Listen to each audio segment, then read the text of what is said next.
Olá, gente. Vamos para mais um dia de trabalho. Hoje eu vou mudar um pouco o formato. Eu quero mostrar para vocês como é que eu faço o meu trabalho e eu vou, ao invés de estar aparecendo, eu vou mostrar o conteúdo do trabalho que eu tenho digitado aí, das minhas pesquisas. Meu nome é Agnaldo César, do canal Coisas da Vida. Não esqueçam de se inscrever caso não seja inscrito, ative o sininho, compartilhe, comente, deixe o seu joinha ou o seu não joinha, o like ou dislike. Vamos lá. Hoje o trabalho que eu quero desenvolver, o estudo que eu quero desenvolver com vocês é sobre um texto conhecidíssimo que a gente está lá em Romanos 7, o capítulo todo, né? Eu quero trabalhar em cima disso para desfazer alguns conceitos errados aí. O título do nosso estudo hoje é A Sua Carne Está em Luta com o Seu Espírito, né? É isso que é passado para a gente quando a gente lê Romanos 7, ok? E eu quero procurar mostrar o que realmente as escrituras sagradas falam a respeito disso, né? De acordo com a cultura que o Eterno deu para o seu povo. Então, eu fiz uma comparação aqui da Bíblia de Jerusalém e a Bíblia de Estudo Almeida, né? Confrontando elas com as escrituras sagradas, ok? Então, eu vou usar comentários das duas Bíblias e vou usar o texto contido nas escrituras sagradas, ok? Então vamos lá, comparando a Bíblia de Jerusalém e a Bíblia de Estudo Almeida de acordo com as escrituras sagradas. Eu vou começar com Romanos 6:23, porque para dar uma contextualização, uma melhor contextualização. Romanos 6:23, ele encerra o capítulo 6 e diz assim: pois o salário da transgressão é a morte, mas a capacitação de Yahuwá é a vida eterna por meio de Yahushua HaMashiach, nosso soberano. Então, guardem bem essa expressão, porque o salário da transgressão é a morte, a paga da transgressão é a morte, ou seja, o resultado da transgressão é a morte. Vamos lá então, Romanos 7:1. Ou você não sabia, meu irmão israelita, que pelo conhecimento da Torá, eu falo que a Torá governará o homem todos os seus dias enquanto vive. Ou seja, na sua Bíblia muito provavelmente está no lugar de Torá, ou está escrito lei ou mandamento, ou alguma coisa parecida, ok? Mas na tradução original, o que diz lá é assim, e provavelmente vai aparecer no plural, né? Ou vocês não sabiam, né, meus irmãos, que o conhecimento da Torá, etc., do mandamento, etc. Mas na verdade é como se o autor estivesse conversando com uma outra pessoa, tá? E um detalhe, por que israelita? Porque o enviado Shaul, conhecido como apóstolo Paulo, ele direcionava as suas cartas, os seus escritos para as 10 tribos perdidas, né, da casa de Israel, tá ok? Nós vamos tratar disso já já. Vamos continuar o texto aqui. Ou você não sabia, meu irmão israelita, que pelo conhecimento da Torá, falando a quem tem o conhecimento da Torá, ou seja, aquele que é versado em lei, eu falo que a Torá governará o homem todos os dias enquanto vive, né? Ou seja, a pessoa que tem o conhecimento da Torá, uma vez adquirido o conhecimento da Torá, ela é confrontada com a Torá a sua vida toda. Então, a pessoa tem duas opções, ou vive de acordo com a Torá, ou vive contra a Torá, ok? Continuando. Pois a mulher que tem marido está ligada pela Torá a seu marido enquanto ele vive, mas se o marido morrer, ela estará desligada da Torá de seu marido. Ou seja, dentro da Torá existe um mandamento sobre o casamento, sobre adultério, enfim, enquanto a mulher estiver casada com o homem, enquanto o seu marido ainda for vivo, ela está sujeita ao marido e vice-versa, de acordo com a Torá, ok? De acordo com um mandamento específico sobre casamento dentro da Torá. Versículo 3, de modo que, se enquanto seu marido viver, ela se unir com outro homem, será chamada de adúltera. Mas se o seu marido morrer, ele estará livre da Torá de seu marido, ou seja, livre para outro matrimônio, visto que ela não é considerada adúltera, conquanto case com outro homem. Isso aqui quer dizer o seguinte, né? Enquanto o marido vive, a mulher não pode se casar com outro homem. Enquanto a mulher vive, o marido não pode se casar com outra mulher. Isso é válido tanto para homem quanto para mulher. Mas, se uma das partes, um dos cônjuges, vir a falecer, a pessoa ela está liberada para outro casamento e não se tornará adúltero por casar outra vez, ok? Por questão de falecimento, tá ok? Então, nesses 3 primeiros versículos, Shaul ele faz a demonstração da validade da Torá e com isso ele faz a demonstração de que os mandamentos da Torá na sua época eram válidos, continuavam válidos, não haviam sido abolidos, nem caiu em desuso, nem tampouco foi substituída por outra lei ou outra coisa qualquer. Dos versículo 4 em diante, Shaul ele vai fazer a demonstração de que existe uma guerra de consciência, uma guerra de conhecimento, a guerra entre a Torá da transgressão, a Torá da condenação, e a Torá da libertação. Então é como se ele pegasse os dois lados para a qual a Torá serve. Ela serve para apontar o erro e ela serve também para tornar a pessoa digna de salvação ou digna da libertação, ok? Nós vamos discutir isso agora. A Torá da transgressão é para os que vivem sem o conhecimento ou transgridem, mesmo tendo conhecimento, né? Ou seja, a Torá ela acusa quem a transgride, né? Quem vai contra ela, quem se desvia do caminho determinado por ela, pessoa tendo ou não conhecimento da Torá.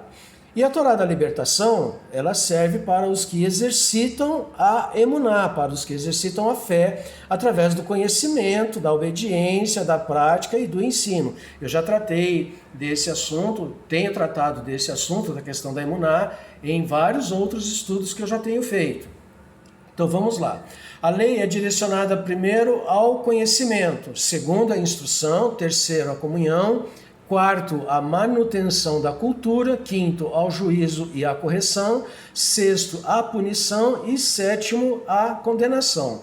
Ou seja, a Torá ela é abrangente, a lei ela é abrangente. Então, o primeiro objetivo da Torá é trazer o conhecimento de como ela funciona, daquilo que o Eterno quer para cada pessoa, daquilo que o Eterno quer para o povo que é chamado pelo seu nome, ok? O povo hebreu.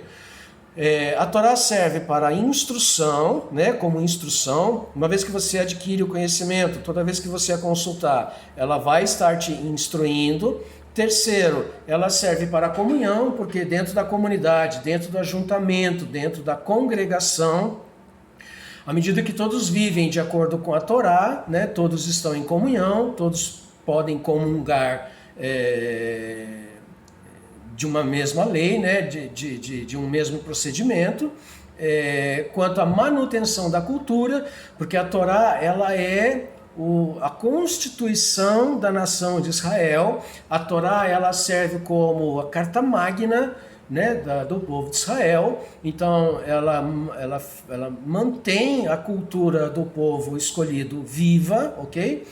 Quinto, ela serve para juízo e correção, ou seja, todos aqueles que transgridem a Torá ou cometem um erro e confronta a Torá, ela é passível de juízo e também passível de correção. Para cada tipo de erro existe um juízo e uma correção específica. Sexto, ela serve como punição, ok? A pessoa recebeu o juízo, recebeu a correção, permanece no erro, ela vai para a punição e, por fim, a condenação.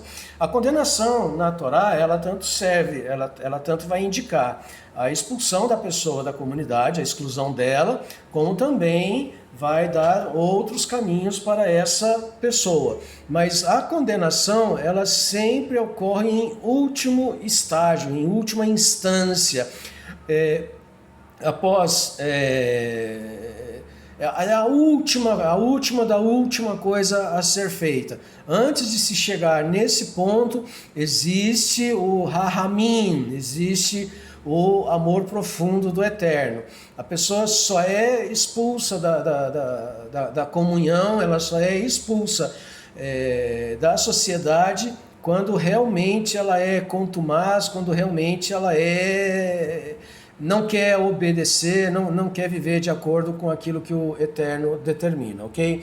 Hebreus 10, 26 diz assim, porque se nós transgredirmos voluntariosamente, depois de termos recebido, o conhecimento da verdade, já não resta mais sacrifícios pelas transgressões, ou seja, a pessoa conhece, foi orientada, foi advertida, as pessoas se aproximaram dela para falar, olha, você está agindo em desacordo, ok? Já foi feito tudo o que era necessário para a pessoa voltar à raiz, fazer techuvá, voltar a fazer as boas obras, que Shaul tanto fala, e ainda assim a pessoa prefere transgredir voluntariosamente, ou seja, já não resta mais sacrifícios pelas transgressões dela. Ela está consciente, ela transgrediu, mesmo tendo conhecimento, ela cedeu aos seus caprichos, ok? Então não tem mais o que fazer, não tem oração que chegue, ok? E aí o que acontece? Versículo 27... mas vai restar o quê? Uma determinada antecipação pavorosa de juízo e de fogo, que devorará os seus inimigos. Antecipação pavorosa de juízo e fogo, por quê? Porque aqueles que realmente foram rejeitados pelo Eterno, que não alcançaram a libertação, eles vão ser definitivamente excluídos, ok? Mas isso na segunda vinda do Mashiach. Então, Shaul, ele continua, ele vai continuar falando, e aí a gente vai perceber que existe uma guerra que ocorre na mente do autor do texto, de Shaul, dentro dos seus pensamentos, no seu íntimo. Ele vai fazer a proposta do seguinte, que a Torá da transgressão, ela está sempre em choque com a Torá da libertação. É nisso que Romanos 7 vai trabalhar. E, portanto, não existe, não há nem existe uma disputa entre carne e espírito, ou o lado branco, ou o lado negro, ou quem é mais alimentado desses dois lados, etc. Não há como dividir o ser humano em 2 ou 3 partes, seja corpo e espírito, ou corpo, alma e espírito. Somos indivíduos, o que significa dizer que somos indivisíveis, somos inteiros, impossível de sermos repartidos ou divididos. Somos humanos por completo, somos únicos. Não existe o espírito ou alma que se separe do corpo. Isso é gnosticismo, feitiçaria e espiritismo. O que eu quero dizer com isso tudo? O ser humano, ele é uma coisa só, corpo e mente é uma coisa só. O corpo não funciona sem a mente não funciona sem o corpo não se mexe sem a mente, e a mente não pensa, ela não executa a sua tarefa sem o corpo. A mente sem o corpo é morta, e o corpo sem a mente é morto. Então, a mente e o corpo trabalham juntos, únicos, completos, perfeitos, entendeu? Não existe como separar isso, tá bom? Então, é uma coisa só. Não existe espírito, aquela coisa transparente, que se separa do corpo. Isso é coisa de gnosticismo, de nova era, coisa transcendental. Gente, se você acredita em espírito e em alma, você acredita na nova era, em gnosticismo e e espiritismo, feitiçaria, vai aí por fora, entendeu?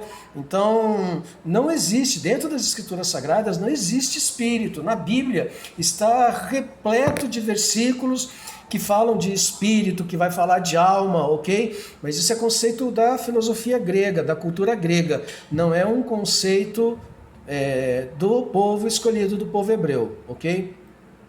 Continuando então. Na verdade, o autor faz uma declaração consciente da capacidade de transformação que o conhecimento da palavra, o conhecimento da verdade promove.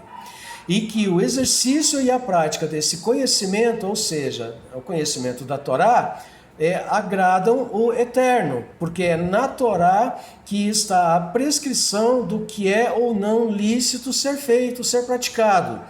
Por isso, a comparação entre a lei do enlace matrimonial e a aliança com o Eterno através do conhecimento da Torá. Outra coisa muito importante de se ter conhecimento é que o enviado Shaul não falava para leigos, ele falava para os que conheciam a Torá e aí ignoravam, pois estavam vivendo de acordo com a cultura de outras nações. Ele falava principalmente para pessoas pertencentes às 10 tribos perdidas da casa de Israel. Isso faz sentido quando lembramos da referência que diz que o Mashiach veio buscar e salvar, veio buscar e libertar o que se havia perdido, ok?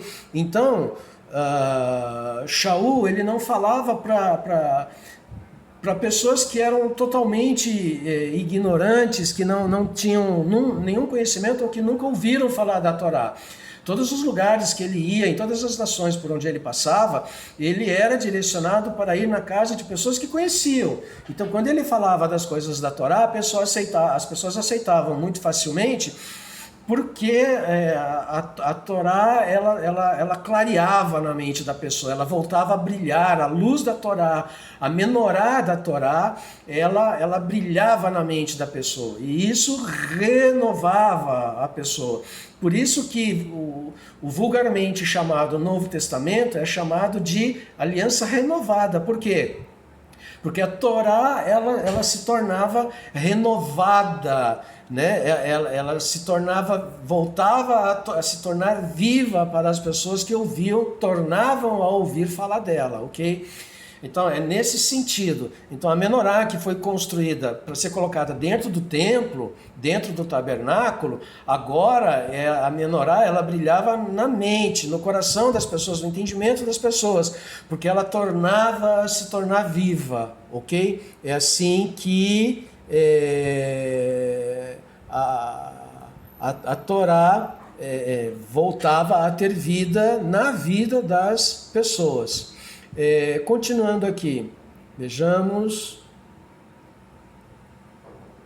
Ok, versículo 4.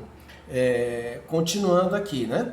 Assim, meu irmão israelita, você também estava morto em relação à Torá, na morte do Mashiach, né? Ou seja, a pessoa chegou num determinado e parou, pois a lei aponta o erro e condena, a fim de poder tornar a casar, a saber, com aquele que ascendeu dentre os mortos, a Torá viva, para produzir frutos para Yahuá. Né? É uma analogia. O Mashiach morreu para salvar a humanidade, assim o homem deve morrer para o mundo, morrer para a transgressão da lei, morrer para a transgressão da Torá. É isso que o versículo 4 está falando, né? Então, as pessoas que esqueceram a Torá, né? Que a Torá perdeu o valor pelo fato da pessoa estar vivendo longe da comunidade de Israel, longe da congregação de Israel, ela passou a viver de acordo com os costumes do mundo, os costumes da nação onde ela estava vivendo. E aí quando vem Shaul e torna a falar da Torá, né, de acordo com aquilo que o Mashiach ensinou, né, porque o Mashiach ele é a Torá viva, o Mashiach ele trouxe a luz, né, ele trouxe a menorá, né, para o coração das pessoas. Então as pessoas se tornaram a se despertar, acordaram, né, estavam dormindo no mundo, né, porque o mundo tem Bíblia que fala que o mundo jaz no maligno. Não, a tradução correta é o mundo dorme no maligno. Então, quando Shaul foi até essas pessoas, as 10 tribos perdidas de Israel, e ele volta a falar da Torá, né, da maneira como o Mashiach havia ensinado, então as pessoas acordam, elas se despertam, né, elas saem do sono profundo, ok? Versículo 5: pois quando estava segundo o corpo, segundo as concupiscências, né, das transgressões, que foram despertadas pela Torá por causa do conhecimento, da renovação, operavam em nossos membros para produzir frutos para a morte. Ou seja, a pessoa acordou, ela despertou, daí ela viu que ela vivendo fora daquilo que a Torá determina, ela está produzindo frutos para a morte, ela está vivendo para ter uma morte fora da Torá, ou seja, vai perder a salvação. Por isso que diz assim, pois quando estava segundo o corpo, ou seja, vivendo de acordo com o mundo, né? Segundo as concupiscências, as enfermidades do corpo, né? Vivendo em transgressão, quando a pessoa foi despertada pela Torá, né? Porque ela renovou o conhecimento, então ela percebeu que ela estava produzindo frutos para a morte. As Bíblias elas falam, né? Segundo a carne. Tá ok? Mas a tradução correta é segundo o corpo. Eu vou fazer uma análise breve em relação a essa palavra bazar já, ok? Versículo 6. Mas agora nós somos libertos da lei de nosso marido. Ou seja, a gente estava vivendo de acordo com a lei do mundo, e a partir do momento que a Torá veio e trouxe luz, trouxe menorá, né, a gente passa a ser liberto da lei do mundo, né, desse nosso marido. Então, estando mortos para aquilo que nos mantinha presos. Ou seja, vamos sair do mundo, né, vamos sair de Mitzrayim, vamos sair do Egito, né, e vamos voltar para Israel, né? Vamos voltar para viver de acordo com o que a Torá determina para o povo de Israel, para o povo escolhido, ok? Para que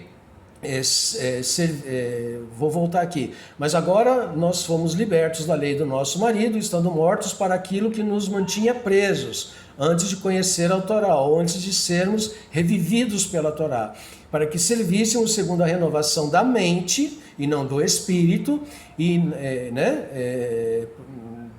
para a renovação do nosso intelecto, do conhecimento da palavra, e não na velhice da Escritura, né?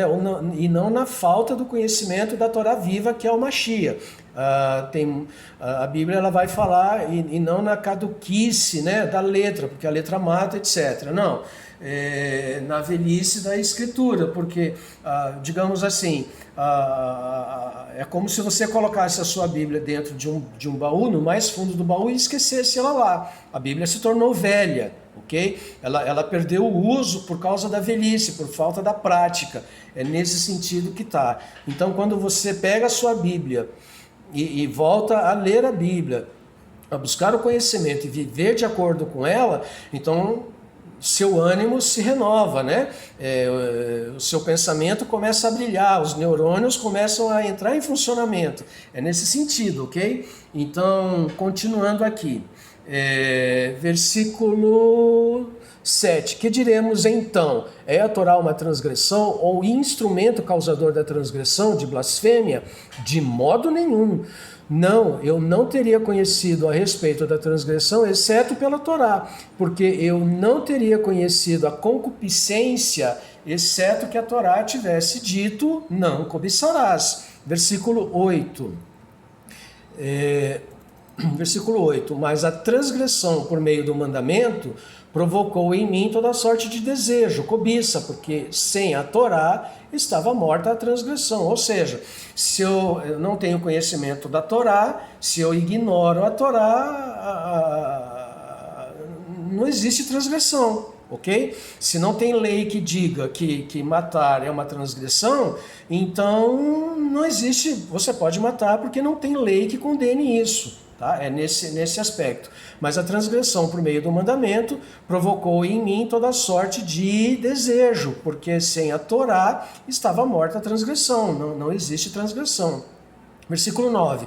Pois uma vez eu estava vivo sem a Torá plena, mas quando o mandamento veio, a transgressão reviveu e morri. Tornei a ter conhecimento da Torá, e aí eu percebi, nossa, estou morto, estou vivendo de modo que eu não alcance a salvação. Versículo 11, porque a transgressão encontrou uma causa, ou seja, uma oportunidade, busca por engano, algum artifício, brecha na lei, né? Porque a transgressão encontrou uma causa no mandamento para me enganar, e mediante isso, né, matou-me. Ou seja,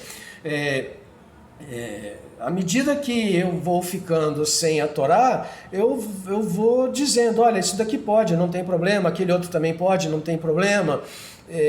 Aí vai entrar naquela questão do pecadinho, pecado, pecadão, né? E aí nós vamos cometendo transgressões e isso não nos acusa mais, a gente passa a perder o sentimento de culpa por causa da transgressão, nesse sentido, ok? Versículo 12, famoso Romanos 7,12. Portanto, a Torá, instrução, lei, porque Torá significa instrução, significa lei, porque a Torá é sagrada, é kadosh, isso é, o mitzvah, o mandamento, né, da Torá, que são 613, é kadosh, é sagrado, né, tzadik, justo, correto, e bom, plenamente aproveitável. De novo, Romanos 7,12. Portanto, a Torá é sagrada, isso é, o mandamento é sagrado, justo e bom. Guarde essa expressão. A Torá é plenamente aproveitável, totalmente aproveitável. Guarde isso porque nós vamos usar mais para frente. Versículo 13. Então, aquilo que é bom, né, ou seja, a Torá se tornou em morte para mim, né, de modo nenhum, mas a transgressão, para que pudesse se manifestar como transgressão, operou a morte em mim pela desobediência da Torá, mediante aquilo que é bom, de modo que a transgressão por meio dos mandamentos, dos mitzvot, viesse a se tornar excessivamente pernicioso. Ou seja, enquanto eu estou em desobediência, o mandamento, ele está lá cutucando, ele está lá dizendo, olha aí, você está transgredindo, olha aí, você está fazendo errado, olha aí, você vai perder a sua salvação, você não vai alcançar a sua salvação. Porque enquanto você estiver vivendo em desacordo com a Torá, né, ou seja, desagradando o Eterno, você está fora da congregação, fora do ajuntamento. Continuando, versículo 14. Porque nós sabemos que a Torá é completamente intelectual, repleta da mente, da ruach, perfeita, né? Veja lá versículo 12 que acabamos de falar. Mas eu sou ser humano, vendido sob a transgressão. Duas coisas nesse versículo 14. Porque nós sabemos que a lei é espiritual, ok? A lei ela não é espiritual, ela não serve apenas para o chamado espírito. A lei serve para o ser humano, a Torá ela serve para o ser humano. Ela é o que indica o caminho para o ser humano e não para o espírito, ok? Então, perceba, a lei ela é para a mente, ela é para o intelecto, para ser estudada, para ser analisada, né, para ser conhecida, vivida, praticada, ensinada, ok? É nesse aspecto que nós alcançamos a fé, a emuná, tá bom? A tradução da palavra bazar, como nós estamos vendo aí, ela é no aramaico, ok? Ela pode indicar na carne, né? Isto é, no ser vivo, tá bom? No ser humano, relação de sangue, ok? Toda a carne, né? Pode ser todas as pessoas, né? Criaturas vivas. Também pode se referir especificamente ao órgão sexual masculino, ok? E, por fim, ser humano. A tradução mais correta, tá? Mas eu sou ser humano vendido sob a transgressão. Ou seja, enquanto eu viver, eu estou sujeito a cometer erros. Eu estou sendo governado pela Torá. Ou a Torá me condena, ou ela me salva, ok? Se eu estou em transgressão, eu estou sujeito às penalidades da lei. Se eu não estou em transgressão, eu estou salvo, eu estou liberto. Tá ok? Então, a palavra espiritual, né? Porque o mandamento é espiritual, a lei é espiritual, isso confunde, tá, gente? Tá bom, gente? Isso confunde pelo seguinte, porque a lei, ela é para a pessoa. Antes de você cometer a transgressão, né? Antes de você consumar a transgressão, você a planeja na sua mente, você maquina o erro na sua mente, tá bom? E você consome, ela é executada no corpo, tá bom? Versículo 15, pois eu não sabia o que estava fazendo, porque não fiz o que queria, ou seja, ainda estava na ignorância da Torá, de como obedecer a Torá, mas aquilo que aborrecia, odiava, me tornava inimigo, né? Neste mundo, e isso eu terminava fazendo. Pois eu não sabia o que estava fazendo, porque não fiz o que queria, de como obedecer a Torá. Mas aquilo que aborrecia, aquilo que me tornava inimigo no mundo, isso eu acabava fazendo. Versículo 16. E ao fazer o que não queria fazer, confessava que a Torá era boa. 17. E agora não mais cometo transgressão, porque o Eterno habita em mim, né? A gente vai lá para Gálatas 2:20. Se eu não estou cometendo mais transgressão, se eu não estou agindo contra a Torá, então eu estou fazendo a vontade do Eterno, por isso eu passo a ser um tabernáculo. E aí nós temos que lembrar da festa dos tabernáculos, que é algo que eu vou falar mais para frente em algum outro estudo aí. Versículo 18.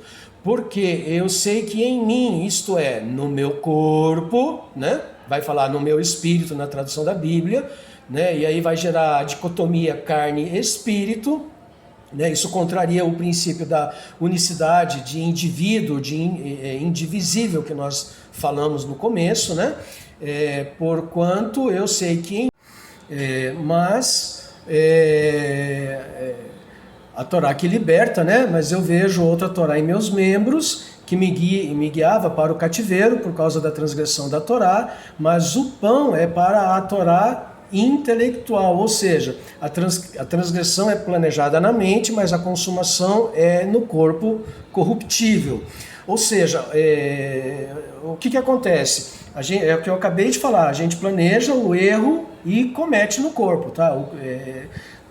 A gente pensa, ninguém lê pensamento, né? A gente pensa calado, mas o erro a gente acaba cometendo através do corpo, ou seja, aquilo que, por mais que você esteja em algum lugar que ninguém te veja, o Eterno está vendo o que você está fazendo.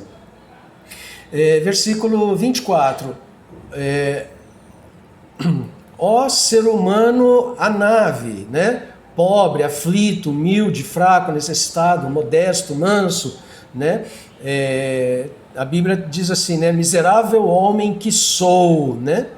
Ocorre que miserável faz parte da cultura grega, por causa dos deuses que achavam os homens insignificantes, miseráveis. Eu falei no estudo sobre misericórdia, eu expliquei exatamente isso, ok? Então, não existe miserável, né? O ser humano não é miserável, o Eterno não vê miserabilidade no ser humano, ele vê o ser humano como a sua principal criação. Então, ó ser humano pobre, aflito, né? Afligido nessa luta da sua consciência, quem vai libertar o cadáver, né, da morte da Torá, da transgressão? Porque se a gente comete pecado, se a gente transgride, nós estamos mortos, somos um cadáver, que é a tradução original, tá ok? Pagra, é a tradução original. Então, quem vai libertar o meu cadáver, né? Quem vai fazer com que eu ascenda, né? Com que eu reviva, ok? É justamente o que diz aqui, que a gente vai ver que o Mashiach, né? Ele é quem traz a salvação. O Mashiach é a Torá viva, é a personificação da Torá, e é ele quem vai trazer justamente a libertação. Por isso a necessidade de não só conhecermos, mas vivermos a Torá. O versículo 25, eu coloquei três traduções aqui. Tem a tradução menor e tem a tradução maior, e eu vou fazer uma comparação entre os três, tá? Sede abençoado no Eterno, através de Yahuwah HaMashiach, nosso soberano. Essa é uma das traduções aceitas. E tem a outra tradução maior que diz assim: honra seja a Yahuwah, mediante Yahushua HaMashiach, nosso Salvador, de modo que com a mente, né, com a Ruach, eu mesmo sirvo a Torá de Yahuwah, mas segundo o corpo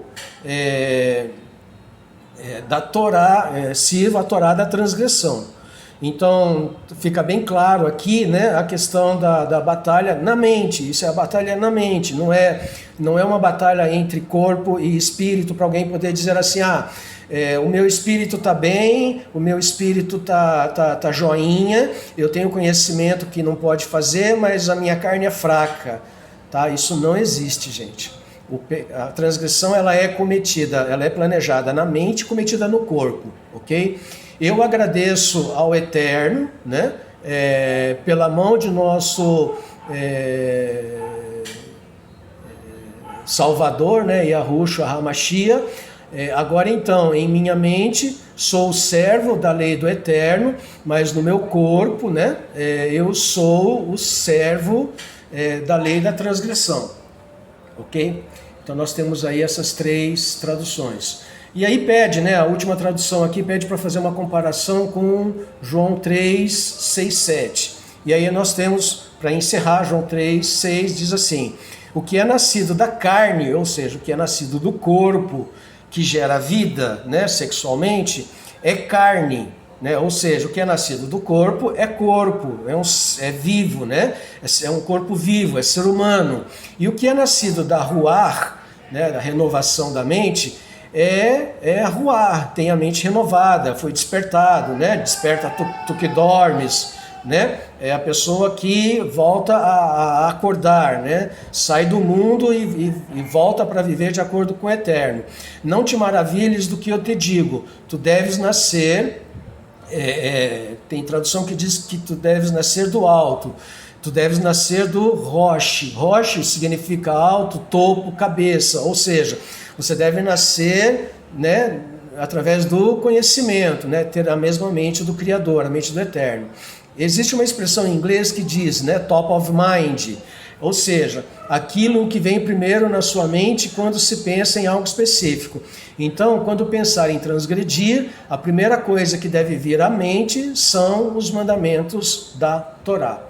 Ok, gente, eu vou ficando por aqui.